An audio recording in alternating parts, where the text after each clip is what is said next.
The university and an institution of higher learning has always been on the forefront of ensuring the continuity of the human life by producing the creme de la creme of every discourse and field known to mankind, ranging from doctors, teachers, lawyers, engineers, and many more others who are essential to life.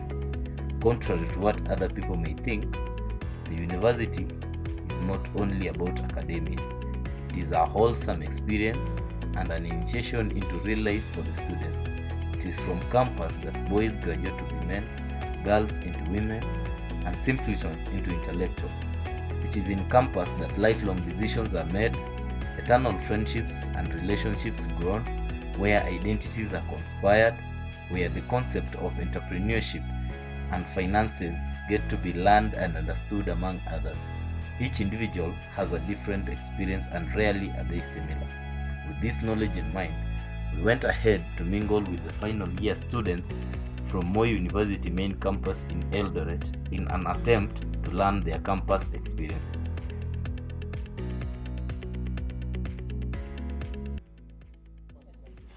My name is R.Nyambura Gitari. I'm a student at Moi University pursuing linguistics, media, and communication.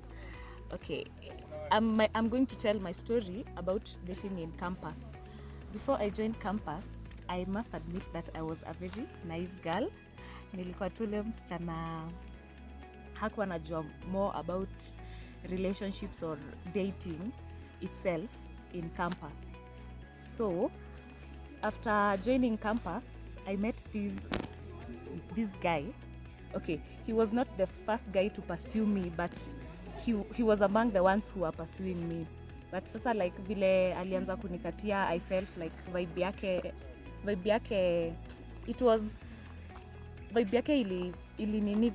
I felt nearly feel too this guy is for me, so we started dating. This guy was very charming. He was so love. He showed me some love, which I had never been shown such love.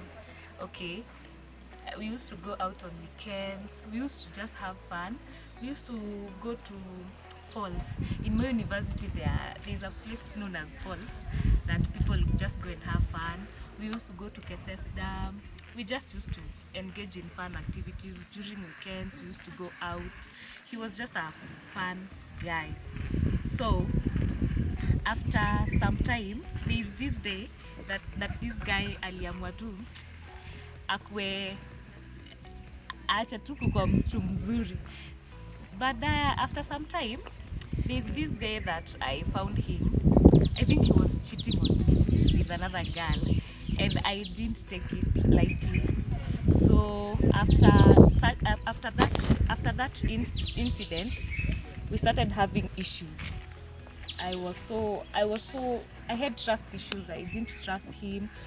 Alikuwa tu ananiambia ameenda mahali naanza kushuku ako na wasichana. And after some time, we decided to call it quits. My experience was awesome, if I must say. But sasa, after breaking up with him, ilini affect sana because I really loved him and sikuwa naona ni kama at some point tutaifika mahali tukosane. And okay, the lessons that I learned from that relationship is if you are ready to get in a relationship in campus, you can just date for fun, or maybe you can date someone and end up getting married, or just spend life together. But kama hauko ready to date in campus, please don't date, because sometimes it can be draining. Inaweza affect studies zako. Saa zingine you will miss classes because let's say you live with that guy na saa zingine things happen, and saa zingine unajipata tu na miss class. It starts draining you, like physically, emotionally, and yeah, that was my experience. Hey guys, my name is Brenda and I am Koki, and we are both LMC students, that is linguistics, media and communication students, and we are going to talk about friendships. I'll basically tell you how we met. So we met like the third week of reporting in 2017 in a group discussion, and she didn't notice me then, but I did, and my first perception of her was not very nice. I actually thought she was like not a good girl. I don't know whether to say not a good girl or not approachable. But like a week later, we met. There was demonstrations in school. Nikamwambia akae na beshte yangu, and that's when we started to link up, and the friendship blossomed. So that's how basically we met, and we've spent most of our time in campus together, because like we do the same course, sit together in class, almost tumefanya group discussions zote pamoja, and whenever we booked a room kwa hostel, we would find each other leaving one room empty and living in the other person's room. So we've been close, and what keeps us together as friends is that we accommodate each other. She takes me for who I am, and I take her for who we are. Despite that we don't agree in everything, we usually try to find a middle ground and keep the relationship tight and strong. Yeah, but it doesn't mean I like everything about my friend. So there's this one trait yenye hainibambi. She's a person who would let people do bad things to her, and then she lets it slide because she's not confrontational. She doesn't want to confront that person. And I'm the type of person who believes in being vocal and letting people know how they made you feel, or if they wronged you. So like she has said, she's the vocal person in this relationship. So that's one thing I like about her. She fights my battles because where I don't know how to fight mine. But Learn.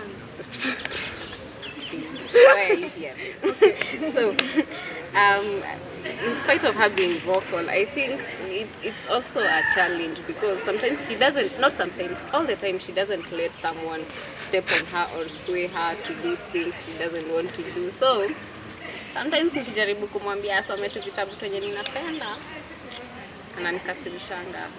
So that's a bummer. But like she said, we're very accommodative of each other. I understand she doesn't like some things, and she understands I don't like some things, and that's how we've been.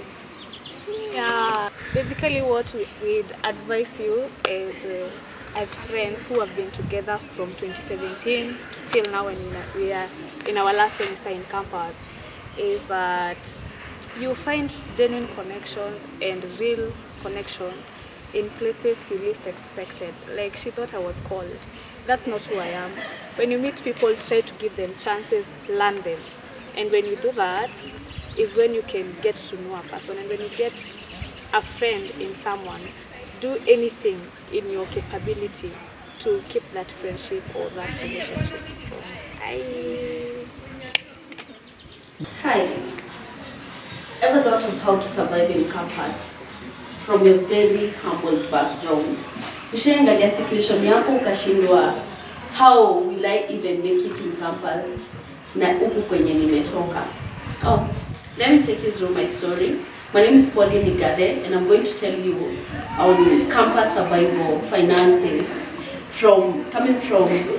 having come from a very humble background and making it through the 6 years and being here today. First of all, I want to tell you that being here today is a miracle.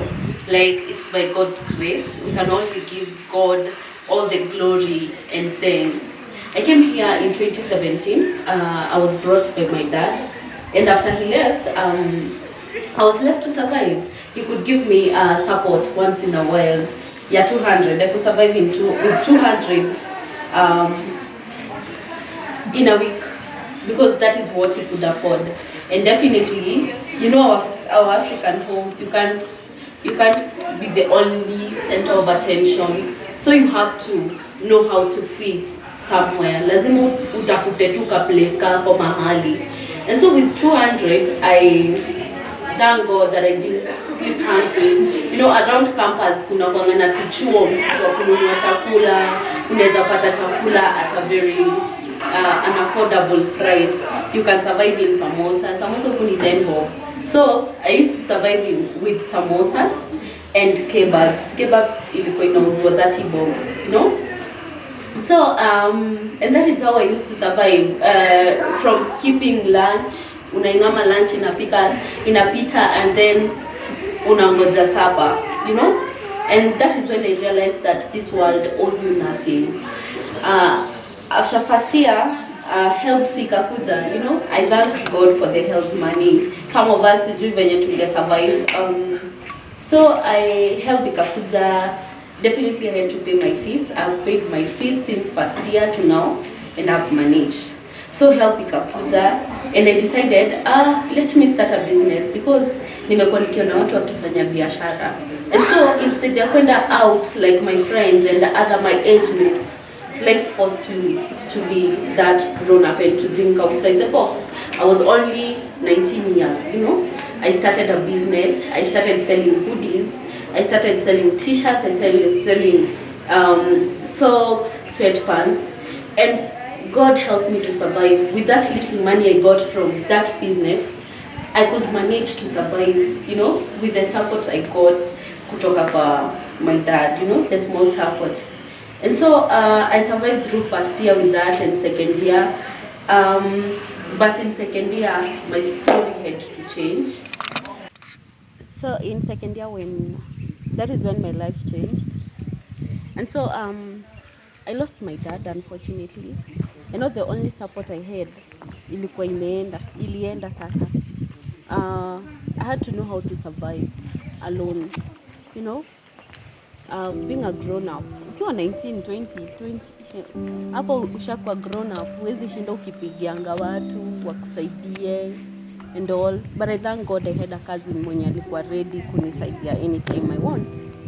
But I decided to survive, you know. I decided to, I had to know how to survive, how to get food, how to cover school fees, everything on my own. And that is when I met a friend mwenye alinisaidia nikaanza online writing. And with the online writing, I didn't know how it was. I only heard of it.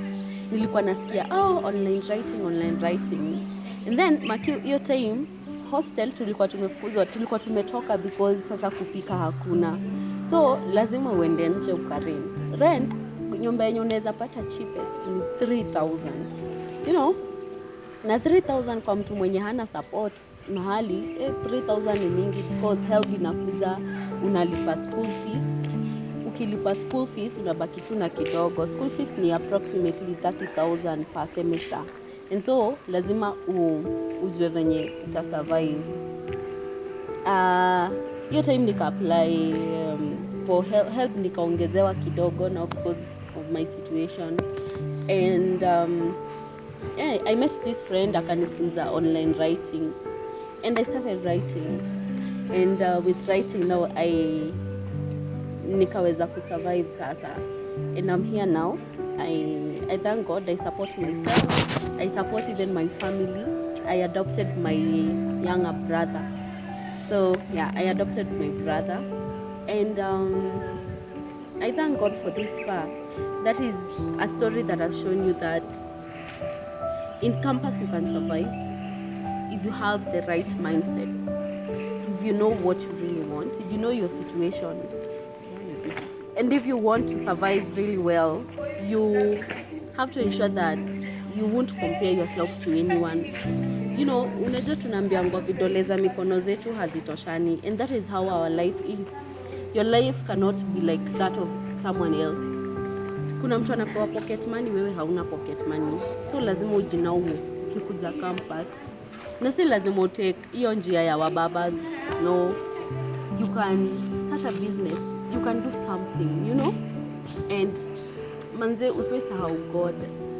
Uogope Mungu, umuombe. And I believe that no matter what, like, especially with this chance we have in Kenya that si lazima ati watu wenye wametoka from, you know, those unajua able backgrounds ndo wanaweza soma. So you just know yourself when you come to campus. Be disciplined and know how to balance and believe in yourself, be confident.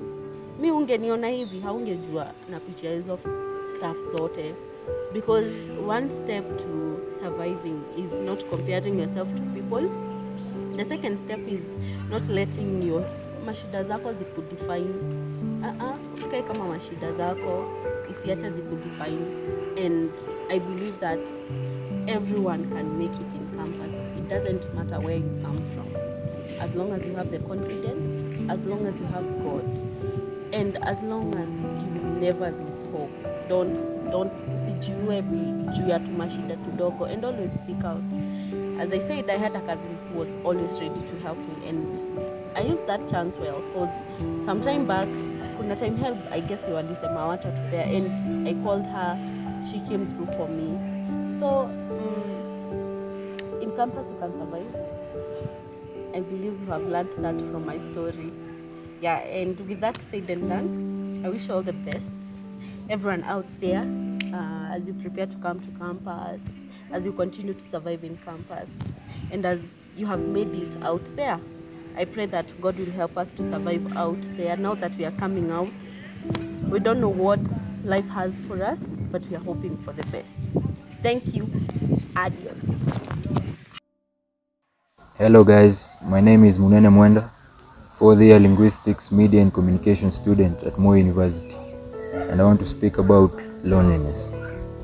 So about 2 years ago, when I was in 2nd year, I had a cancer scare, and after the test, which takes about 2 weeks before upatiwe results, nilirealize that the fact that sikuwa nimewahi form close relationships na anyone huku university ilikuwa a path to depression. Sababu those 2 weeks when unangoja results ama unangoja the biggest news kwa maisha yako, ni some of the darkest days unaweza pitia. So normal things ina lose meaning. Utaki kukula, utaki kuoga, utaki kufanya vitu zenye normally ungefanya.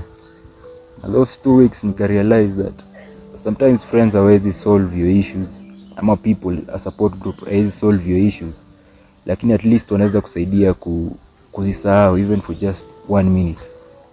Because some of us, kama mimi, reason nili withdraw first year is because wakati nili join, most people walikuwa ama people wanaformingi social groups according to venye wanakaa, venye wanavaa, venye wanaongea, na mimi sikufeel ni kama nataka kujinclude kwa hizo groups.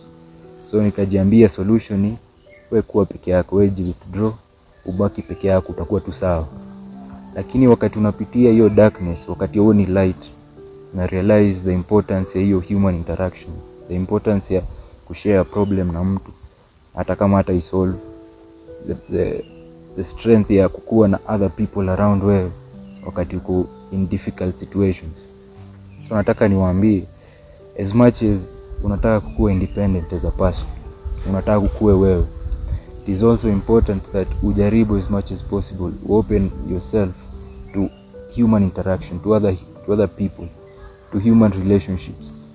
Watu wanaweza kulet down, ama watu wanaweza kuwa na issues zako zenye unadhani hauwezi cope nazo, lakini at least jaribu open up, unaona, ukue na human relationships, ujaribu kuwe na friends, ujaribu share problems, ama allow other people to share problems na wewe.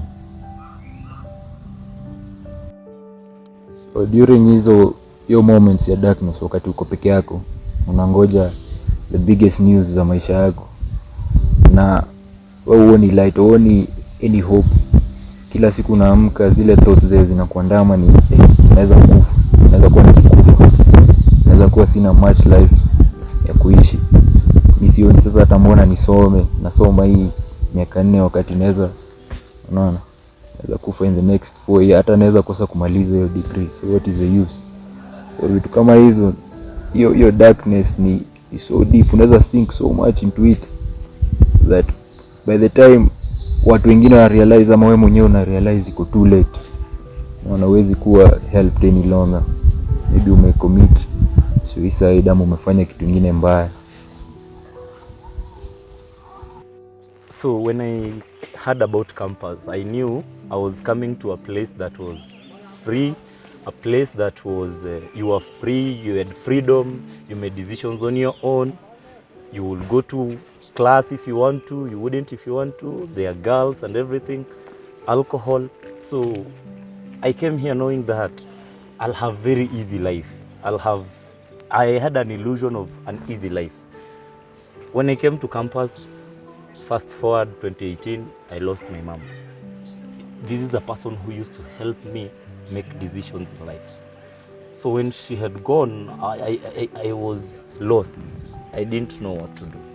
I withdrew from society, from people, from my friends. I would stay alone. I became an introvert.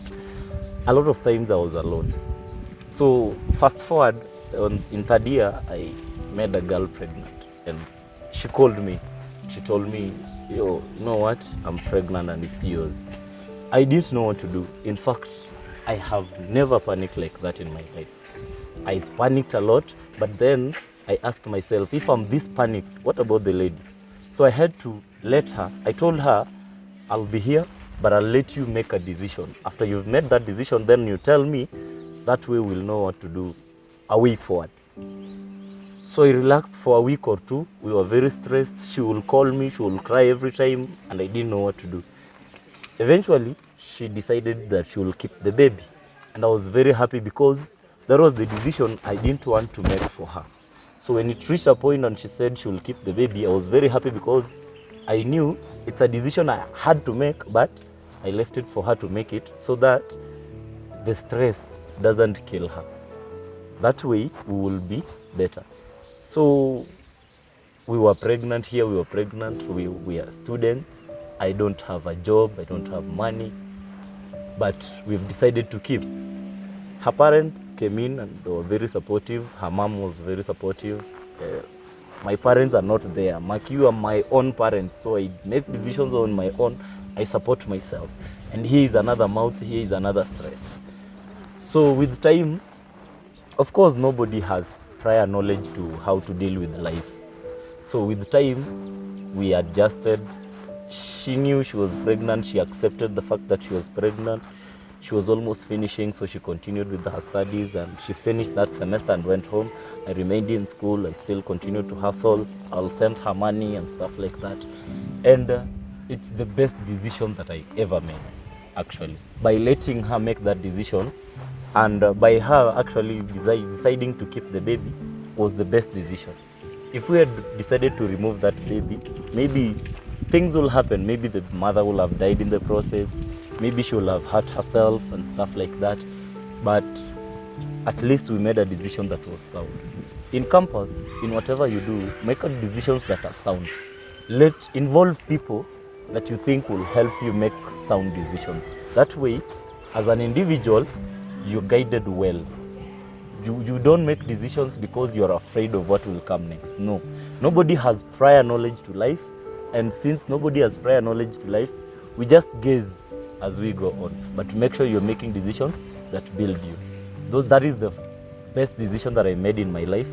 Our baby is now 9 months. And when I look at her and she's trying to call me daddy, I feel very proud. I feel like a man who at least made a decision that was supposed to be made.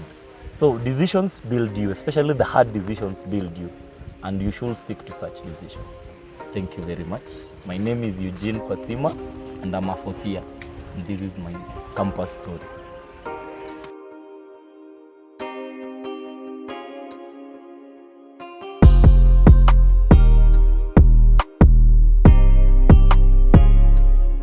Campus ni hizi, ukishaingia umetoka. At campus hakuna kusoma. Okay, that I could come out of here with my life partner.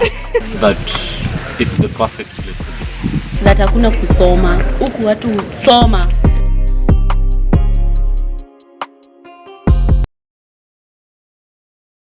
You're more open to human relationships and friendships. I think I'd start my friendships early. Yeah.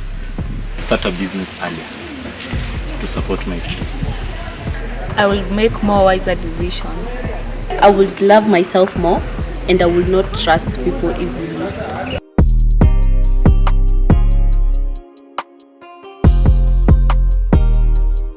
To live as much as possible. Be yourself. You should not let people influence you easily, and you should always stand with what you believe in. Okay, just to be yourself, always choose yourself first. That life is all about striking the balance. Everything is not a smooth sailing.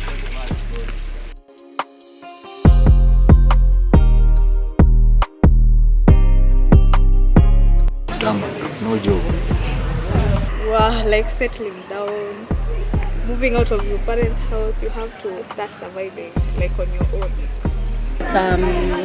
I might not maybe have a hand to hold me.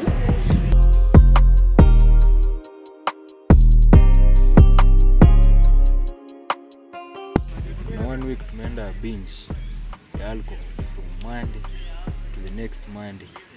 Every day, the whole week. Drunk, whole week.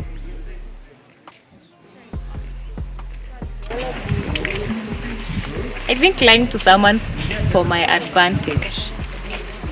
Calling my ex at night when I'm drunk. I don't drink. I got drunk 2 a.m. and I fell at the admin. The security had to take me to my room.